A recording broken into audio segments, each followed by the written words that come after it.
Bizim аппаратыбыз Қытайдың аппараты. Буровой деп коет. Анан негизи ошо 100 метр, 110 метрге чейин казылган уктар болгон. 110 метрге чейин каза бересиздер. 110 метрге чейин казылат. Өзү специалисттери бар да, мен суунун баары канча метрде бар, жок, ошолорду текшерип эме кылып бере тургандар бар, ошолорду текшертирип анан кийин казган учурлар дагы бар да. Казганда чыкпай калган учурлар болобу, болбойбу? Чыкпай калган учурлар энди 100-1 болушу, 100-2 болуп калышы мүмкүн. Кээ бирки жерлерде. Анан кээ бирки жерлерде энди жер катык болуп, мына аппараттар күчү жетпей калган жерлер болот, таш болуп, катык жерлер болуп калсачы. Ошондо анан башка жерден казыш керек болот, жылдырып казып берген учурлар ушундайлар болот да. Суну чыгарып берет экен сиздергечи 100-110 метрге чейин казышат экен жигиттерчи.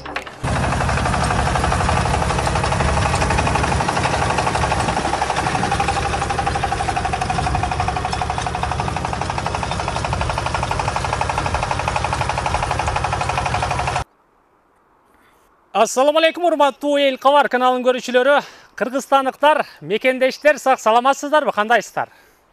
Биз бүгүн эл кабардын бул чыгарылышында Оштогу Каратайда жердин түбүнөн буровой аппарат менен, тагыраагы мына сиздер экранда көрүп турган станок менен суу чыгарган Баткендик кулуну Мухаммед мырзанын ишмердүүлүгүнү, ишкерлигин чагылдырып көрсөтүп беребиз. Эгерде сиздерге мына ушундай кызматтар керек болсо, анда биздин бул чыгарылышыбызды аягына чейин күзөтүңүздөр. Андан ары экранга албетте номерди камтыйбыз. Калганын Мухаммед менен сүйлөшөт экенсиздер. Азыр мына сиздер көрүп турган трасса бул Ош Алай Эркештам трассасы. Каратайдан кийинки эле Россия май куйчу жайынын арткы тарабында турабыз. Мухаммед мырза бул жерде сууну чыгарайын деп калыптыр. Мен жакыныраак барып, эми сиздерге маалыматын алып берейин, кандай болду жагдайларда. Ассаламу алейкум. Ва алейкум ассалам. Таксырлар кандайсыздар? Шүгүр, тынчпысыздар? Амансыздарбы? Иштериңиз? Шүгүр, болуп атса экен. Күн ысыкта кыйналбай элесиздерби? Күн ысык болсо мен тириликтен элге керек нерсе экен, ушу жүрөбүз. Мухаммед, Баткенден болом дедиңби? Баткен, Кадамжай, Окунадан. Окунадансыз. Машалла. Ошодон бери келип суу чыгарып атасызбы Ошту? Албетте, Ошко, Жалал Абадка чакырган жерге барабыз да энди. Жалал Абадка дагы бара бересиз? Жалал Абадка дагы барабыз. Эртең бир күн Кудай кааласа Жалал Абадта чакырышкан энди ошого барабыз насып кылса. Эми бир четинен бир маалыматын бериңизчи, Мухаммед мырза. Бул канча жылдан бери иштейсиз? Анан бул кандай аппарат? Эмнелер керек дегендей? Бул энди аз эле болду, 1 жылга жете элек го, бирок көптөн бери иштеп жүрөбүз. Анан негизи бул аппаратыбыз Кытайдын аппараты. Буровой деп коет. Анан негизи ошо 100 метр, 110 метрге чейин казылган уктар болгон. 110 метрге чейин каза бересиздер? 110 метрге чейин казылат. Анан сеналары ошо келишим түрдө болот, себеби жерлерге карап, жерлер кээ бирки жерлер катык болот, таш болот дегендей, ошого карап сена болот. Анан бул Ош жак тараптарда, Жалал Абад тараптарда ошондой ар кандай сена да. Эми средний айтып коебуз ошо. Средний 2000ден жогору башталат да. Бул эми метрине болуп калабы? Метрине 2000ден жогору башталат. Анан бунда опционный деп коет, шлангылары, хозяиндар, соляркасы бар, шлангылары бар, насостор бар. Ошо насосттордо мисалы хозяиндар бар неме керектелүүчү эмелерди бардыгын хозяин өзү алат да негизи. Алып келип беребиз, солярканы. Бар жок алып келип берет. Биз ушу казып бергенибиз кызматыбыз ошондой болот да. Бул кытайский буровой аппаратыңыз ошондо солярка менен иштейт экен да? Солярка менен иштейт, ток. Кээ бирки учурларда энди ток менен иштей турган насостор керек болгон учурда ошо ток тартыш керек болот. Ток баары зарыл энди, кандай болосун. Талааларда чыгаргандарга, эмелерге ток тартыш керек болот. Азыр эми бул жерде Каратайда азыр канча күндөн бери иштеп атасыз? Каратайга бүгүн 4-күн да Кудай кааласа бүгүн бүтүп каларбыз иншалла. Канча метр казып койдуңуз? Азыр 55 болуп калды, 60ка чейин да. 60та суу чыгат бу жерде? 60та чыгат Кудай кааласа. Мына бул 34 кээ бир ушул жерде кошуналарда 36дагы самотоктор чыккан экен, эми суу бар экен да жакында эле. Мына арыңыз эмне болду бул Мухаммед мырза? Арык энди бул ошо казыганды чагалдарын чыгарып турат да, неме казып, мына ботко деп коет, гүлбота неме чопо менен казып турат, ошол насос менен ушуну көтөрүп берип турат да. Болсо казылган жерлер толуп тура берет, ошого насос айдап чагалдарын чыгарат, ошентип казып кетет да бул. Жогору чыгарып турат. Демек мына бул сиз айткан гүлботолордон бүт баары жердин түбүнөн чыкканбы? Чагал ушулар да. Бул 60 метрде ошондо бир жуманын ичинде бүтүрөт экенсиз да казыга? Кээ бирки жерлерде ошо бир жума 5 күн, 6 күн ушундай болуп калат. Эми жерге карап да бул жер сал катуураак экен эми.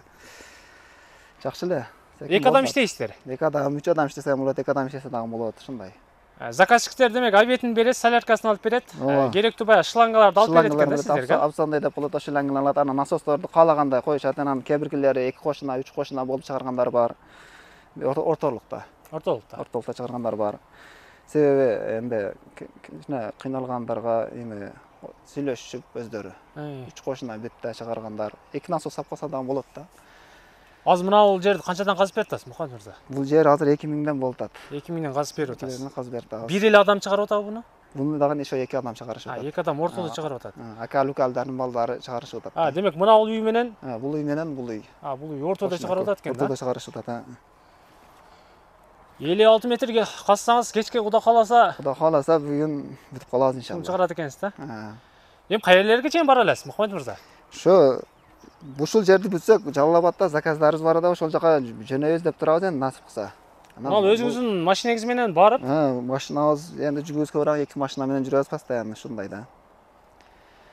Алдын ала мындай чалып коюш керекпи? Биз ушундай казайыл дедик эле. Өзүңүздөр барып бир катар кайсы жерден казыш керек, көрөсүздөрбү аны дагы? Көрүп, анан ошого карап бир катар анан кээ бирки жерлерди текшертире турган жерлерге текшертирип, өзү специалисттери бар да, немен суунун баары канча метрде бар, жок, ошолорду текшерип эме кылып бере тургандар бар, ошолорду текшертирип, анан кийин казган учурлар дагы бар да. Казганда чыкпай калган учурлар болобу, болбойбу? Чыкпай калган учурлар энди 100-1 болушу, 100-2 болуп калышы мүмкүн. Кээ бирки жерлерде. Анан кээ бирки жерлерде энди жер катык болуп, мону аппараттарыбыз күчү жетпей калган жерлер болот, таш болуп, катык жерлер болуп калсачы. Ошондо анан башка жерден казыш керек болот, жылдырып казып берген ушулар, ушундайлар болот да. Эми баягы иш арада ар кандай ситуация болот экен. Ошондой экен да, жердин астын энди билип болбойт экен, кандай экендиги. Мен ушундай болот. Эми бир катар мына аппаратты түшүндүрүңүзчү, бул жериңиз азыр айланып кете береби, бураба? Айланып, ушу турбаны бири-бириге улап түшүрүп кете беребиз да. Мунуңуз азыр 4,5 метрликтен болот ар бири. Ширинасы канча бул турбанын азыр? Турбанын ширинасыны канча экенин билбедик го, бирок эме шарошка ошо неме шланги түшө турганы 125тик шланги түшөт да. Ичине түшөт. Ошого анан 2 насос салса болот. Жогун Ал үстү буралып кете берет экен да бул жака. Буралып түшүп кете берет, анан ошо трос менен тартып ушинтип ушундай иште энди. Эми бул деле баягы Кудайга жаккан сооптуу иш болсо керек да, Мухаммед мырза. Албетте. Сууну чыгарып беришем. Бизде азыр көпчүлүк баягы адырларга азыр үй салганга уруксат берип атат го. Ооба. Ошондой тараптардан мындай бир заказдар болуп атабы? Болуп атат андай. Кээ бирки жерлерде ошо 2 гектар, 3 гектар көчөттөрүн эккен жерлерге, огородторго ар кандай жерге чыгарышып атат да. Энди айттым, ошо чыкпай калган аз деле да, болбойт да почти. Баягы жакшы экен да энди. Суунун бар жок экенин билип бере тургандарды дагы өзүңүз апарасызбы? Ооба, өздөрү ошто бар экен, ошол өздөрү чакыртышып, текшертиришип эме кылышат да. Демек заказчик өзү текшертирет. Алар текшертирет. дагы өздөрү келип текшеришип беришет да, неме аппараттары менен. Сиз мына тетиктериңиз менен барасыз ушул? Ушул тетиктермен полный тетиктер менен көчүп барасыз. Көчүп барабыз, ушундай. Объекти берип турса, сууну чыгарып берет экенсиз да, иншалла. Ооба. Кайсыл жерге чейин барасыз, жана айткандай? Ушу биз өзү кадам жайдан болобуз, кадам жай, анан ошо Ноокат, Ош, ошо Каратай, Ажар, Кызыл Ордо ушул жерлерде иш кылганбыз. Анан Жалал Абадка ушу энди жөнөп атабыз да. Аксыга барасыздар. Аксыга барабыз, Кудай кааласа. Андан дальше деле Туашун ашып бересиздерби же? Энди оягы насип энди. Азыр ушул жактарды бүтүрүп алайын дедиңиз. Ушул жактарды бүтүрө берели, себеби чалышып алардан күтүп турушат да. Бир маалымат барбы дагы? Кандай элдерге кандай маалыматты бериш керек? Сизге көбүнчө эмне суроолор менен кайрылышат? Ошол нерсени да айтып коюңуз. Клиенттер анан мындай кылыш керек, тигиндей кылыш керек депчи. Клиенттер энди кандай болбосун, суу керек экен элге, энди суу чыгарып берсеңер дешет да, башка дешет. Таза артезиан сууну чыгарып бересиз да? Албетте. Энди суу ошондой болуп атат энди. Энди бардыгы эле жердин астынан ичет да сууну негизи. Туура. Башка энди алып келген суу энди ол дагы таза эле болот го, бирок көпчүлүк жерде ошондой да, жердин астынан чыгарышып, скважина дагы жердин астынан чыгат бардыгы эле.